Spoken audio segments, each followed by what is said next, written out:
low impact bicep, tricep, and leg adductor workout coming at you. Hi, I'm Shauna. I'm a body neutral, hypermobile certified health coach and personal trainer here to share my workouts.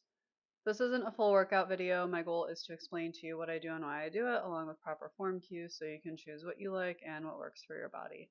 Let's get into it. The warm up is very similar to the recent mobility and movement session I posted. You can go check that out for more form cues.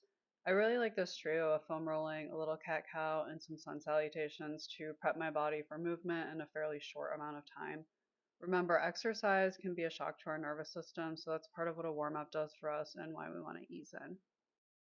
Moving on to the first circuit, I repeated this once for a total of 2 rounds before moving on to circuit 2.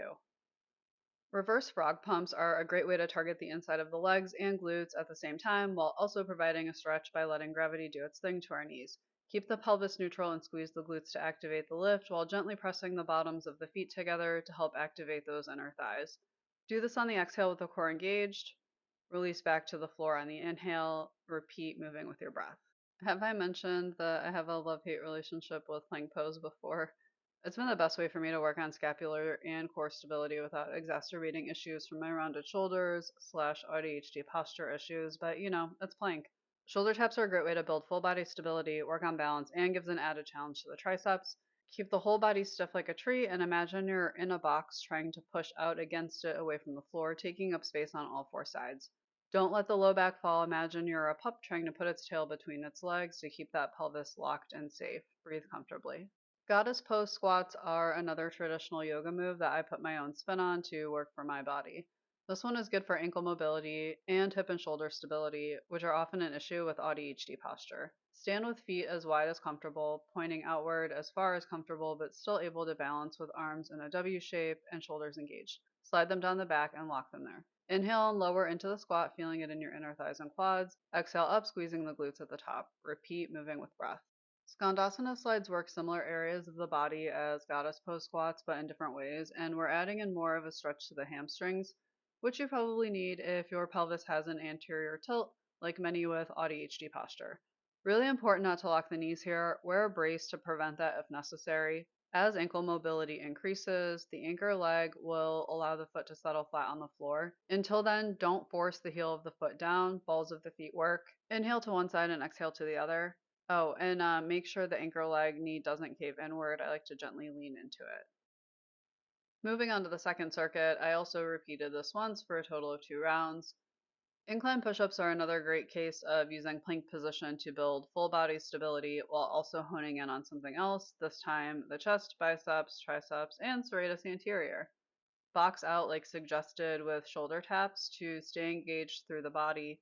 Keep hands pointed at 10 and 2 like driving to make sure elbows don't cave inward. Hands should be by the chest, not the face, which may feel like you're falling forward at first. Try engaging the shoulder blades and staying firm through the mid-back to help with balance. Inhale lower, exhale push up, repeat with breath. Sliding static lunges. Look, I may have a ton of furniture movers because ADHD needs the dopamine of constant rearranging, but also workouts. You can use anything that slides on the surface you have, paper plates, socks, etc., etc. Just get creative. This one builds strength in the quads and glutes while stretching and strengthening the inner thighs. Inhale lower. Imagine trying to lower your crotch straight down toward the floor by sliding the back of the foot back just a bit, staying firm in the front heel and ball of the back foot. Squeeze the inner thighs together to pulse back in. Repeat slowly with breath. Moving on to some more traditional strengthening moves, this is a sumo squat bicep curl because your girl loves a compound move. Resistance bands tend to be safer on hypermobile joints because they better distribute the resistance rather than putting most of it on the closest joints, which is why you see me often using them instead of dumbbells. This allows me to focus on my biceps, not my wrists trying to hold the dumbbell steady on top of keeping good form elsewhere. Inhale as you hinge and lower, feeling the stretch in the inner thighs. Exhale, curling as you come back up, squeezing the glutes at the top. Move with your breath and keep the toes pointed outward to protect the knees. Okay, let's finish this off with a stability and balance challenge mixed with some traditional strengthening. Stay rooted in the front and back foot, keeping the chin tucked and elbow by the rib cage. Exhale, extend the elbow using the tricep to engage the movement. Inhale, release resistance with the elbow. Repeat, moving with breath. This is a very steady move where the only joint doing any movement should be the elbow. Use a light band here because these are trickier than they seem, and the triceps are fairly small muscles, so we don't want anything larger taking over to overcompensate. That's it. Please like and subscribe if you found this useful. Next week I'll be back to go over a back, chest, and leg abductor workout in the same way. And as always, you can see more on TikTok at maybe it's me, maybe it's AudiHD, and at the blog at co-regulators.com/blog. You can also join the Body Stocanics blog to get these explanations in writing along with GIFs, whatever, of each move in addition to other tips and information for trauma-informed movement and nervous system regulation. Until next week, stay regulated.